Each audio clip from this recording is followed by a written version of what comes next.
લેખનું નામ છે જોહર, કેસરિયા અને સાકા અથવા તો સકા. લેખક છે શ્રી જશવંત રાવલ. આ લેખમાં આજે આવો જાણીએ ભારત વર્ષની શૌર્ય અને બલિદાનની આ પ્રથાઓ શું હતી. અહીં 3 શબ્દો સમજવા જરૂરી છે: કેસરિયા, જોહર અને સાકા અથવા તો સકા. કેસરિયા પુરુષો કરે છે. રાજપૂતો યુદ્ધના અંતિમ તબક્કે શત્રુ સેનાને તહસ નહસ કરવા કેસરી સાફા પહેરી છાતીએ કેસરી થાપા કરી યુદ્ધભૂમિમાં ઉતરતા. આ લડાઈ યોદ્ધાના મૃત્યુ સુધીની રહેતી. વીરગતિ એ જ અંતિમ લક્ષ્ય અને પડાવ. જોહર એ મહત્તમ રાજપૂતાણીઓ દ્વારા પોતાના પતિ સિવાય અન્યના થવું ન પડે, પોતાની આબરૂ કે શીલનો કોઈ ભંગ ન કરે તે માટે જીવતે જીવ અગ્નિકુંડમાં હોમાઈ જવાની ક્રિયા. પતિ રણમાં ગયા હોય ને ખપી જાય પછી વિજેતા કોઈ દુષ્કર્મ કરે તે પહેલાં જ આત્મબલિદાન સમૂહમાં આપી દેવાતું. ક્રમમાં આ કેસરિયા પછી થાય. જોહર એક અદ્વિતીય શૌર્ય, બલિદાન અને પરાક્રમની રાજપૂતી પ્રથા હતી. જોહરમાં માત્ર સળગી મરવું, આત્મદાહ કરવો કે ત્રાગુ કરવો એવો કોઈ ભાવ નથી.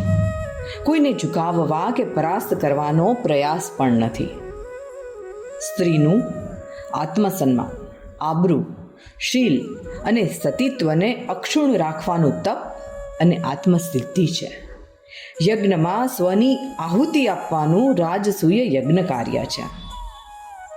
સાકા એ જોહર અને કેસરિયાની જુગલબંધી છે. અંતિમ યુદ્ધ લડવાની આગળની રાતે રાજપૂતાણીઓ સાગમટે, ક્યારેક બાળક, વૃદ્ધો સહિત અગ્નિકુંડમાં હોમાય.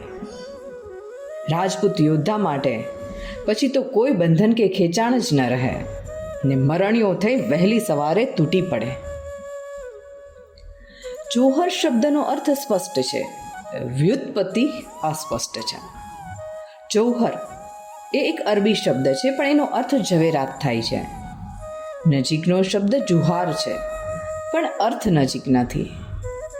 સંસ્કૃત શબ્દ જતુગૃહ છે, જે લાક્ષાગૃહ છે, એટલે કે સળગી ઉઠે એવું ઘર.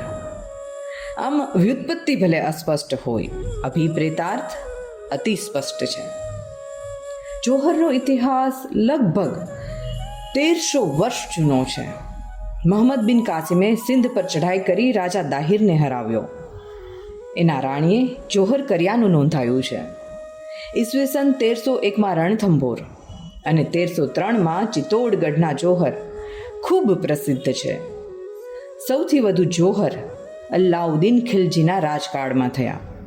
રાણી પદ્માવતીએ 16,000 રાજપૂતાણીઓ સાથે કરેલું જોહર એ સૌથી મોટા જોહરનો ઇતિહાસ સાક્ષી છે. અકબરના શાસનકાળ સુધી આ જોહર પરંપરા ચાલી.